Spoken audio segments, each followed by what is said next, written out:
Okay, welcome back to members of 121 Community Church in Grapevine, Texas, and our ongoing study in the Mind-Gut Connection by Mayer. We're going to look at Chapter 5. It'll be pages 107 to 137. And we're going to talk about the importance of mothers in propagating the microbiome in newborns. So this is a lesson that will exalt the mother, and men, you're out of the picture, okay? It's all about the women. This lesson is all about exalting motherhood. Let's go to Block 1, Early Life Experience Programming. Early life experience can contribute to stress-related disorders, including physical symptoms because of altered neural circuits and changing biological mechanisms as well. Early stress and the hypersensitive gut. Early stress alters the brain-gut axis, leaving a person predisposed to anxiety and or depression, and resulting in high release of CRF, stress mode modulator. There are additional factors that must be considered as well, however. Early life experience and brain-gut axis issues. An altered brain network occurs in the region that deals with the appraisal of danger, which is related to the gut-based feeling architecture, leaving a person susceptible to anxiety and stress. So early life experience is very critical in tagging microbes in a specific way. We want to look at Block 2 now because we're going to talk about colonizing the newborn microbiota gut. Block 2, the importance of colonizing the gut microbiome in newborns. Stress transmission from mother to child. It's called intergenerational transmission. Stress experience is passed on from mother to newborn through newborn gene modification called epigenetic inheritance. Epigenetic inheritance. It results in genes becoming tagged, making them hypersensitive and altered in their signaling. In other words, an acquired trait could be transmitted genetically to a newborn because of a disturbance to the nurturing environment. The gut microbiome under stress. Epigenetic inheritance can result in increased responsiveness to the gut microbiome, brought on by alterations to the brain stress circuit.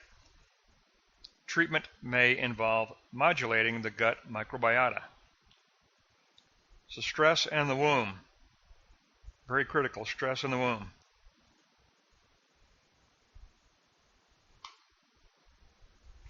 Stress and the womb. A pregnant woman's stress level can jeopardize a baby's future health. Maternal stress alters gut microbiota, and it's transmitted through the vaginal microbiota. So we're talking about vaginal birth, not C-section birth, but vaginal birth.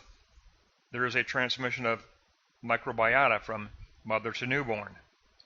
It actually seeds the baby's gut microbiota, colonizing the baby's microbiome through exposure to the mother's vaginal microbiota during birth, which colonizes the infant's gut and influences brain development.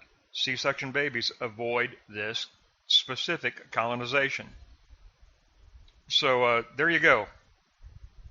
Sorry, men, you're out. This is all about women and a critical, very critical contribution to a newborn's brain-gut axis development. Critical, very critical. So Block 3, in conclusion, we can say that epigenetic change will assist us in life. Mother to newborn interaction modifies a child's emotional processing circuit to prepare a child for analysis of danger later in life through, again, vaginal transfer of microbes, which seeds the child's gut microbiome and even creates epigenetic changes. epigenetic changes their importance. It prepares the child for processing potentially dangerous situations in life. But overactive stress hormones are not desired. That creates anxiety and that creates depression, causing a hyper-responsive gut-brain axis. So that is an instance we don't want to pass on through epigenetic change. Treating the over-responsive gut-brain axis takes place with behavior therapy and mind-body intervention that can change the wiring of the brain circuit by assisting, get this, by assisting the prefrontal cortex to improve the appraisal of the danger circuit, coupled with a low dose of antidepressant, says Mayer. That is his recommendation for treatment. So let's do a quick recap here just to make sure we grasp this very important Chapter 5. And in Block 1, we have to look at Note 2.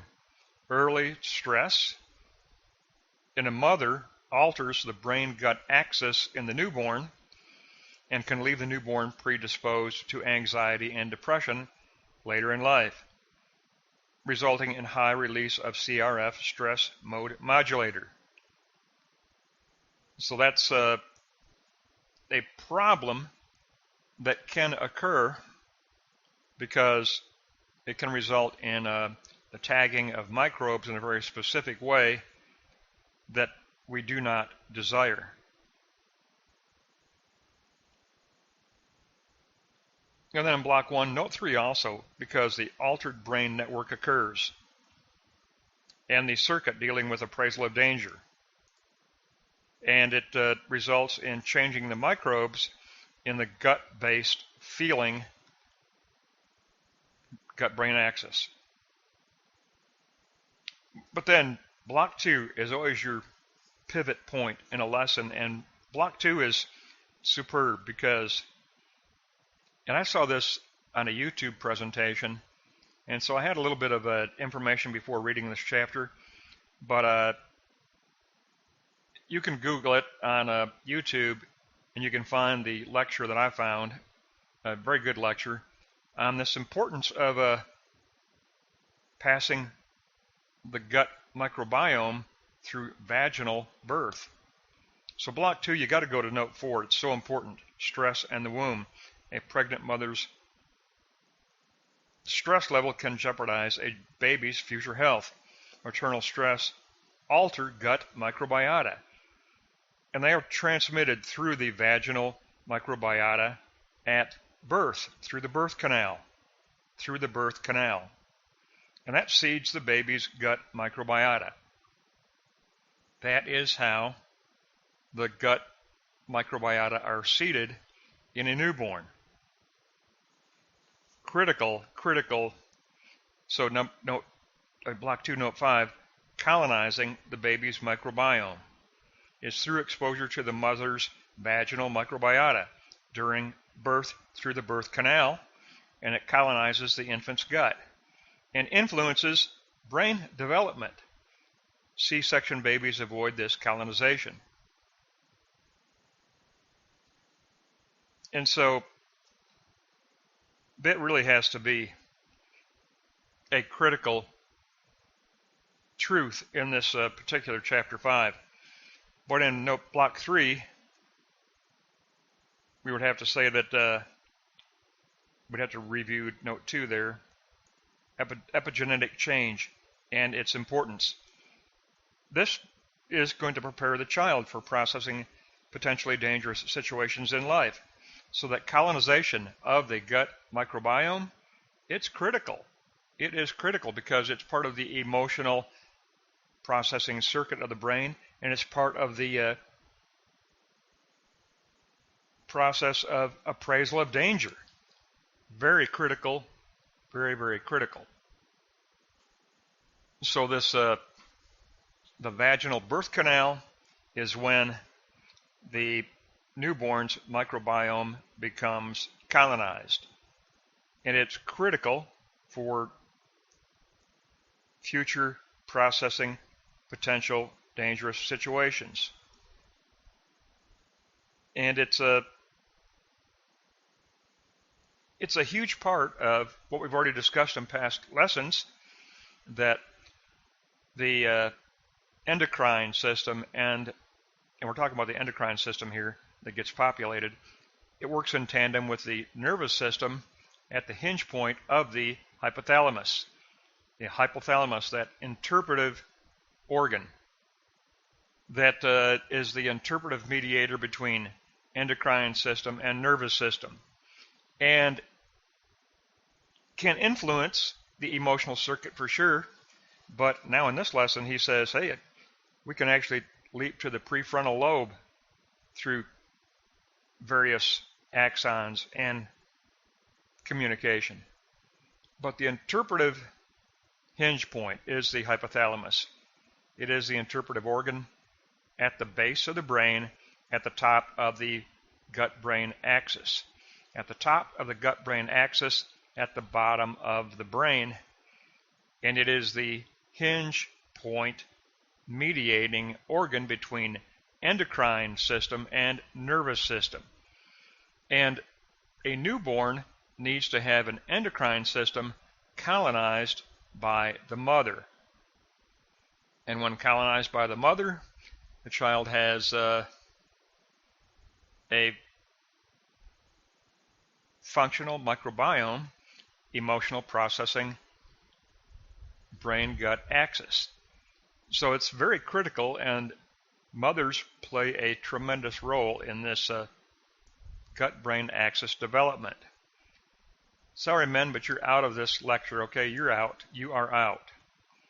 It's all about the role of the mother, the maternal relationship of mother and newborn, and it's of course, it's a nurturing process in early childhood, of course, that counts significantly, but there's a biological link as well, as what Mayer's telling us. There's a biological link, a neurobiological link between mother and newborn, and of course there is a nurturing link, of course, in early years. We know that for sure.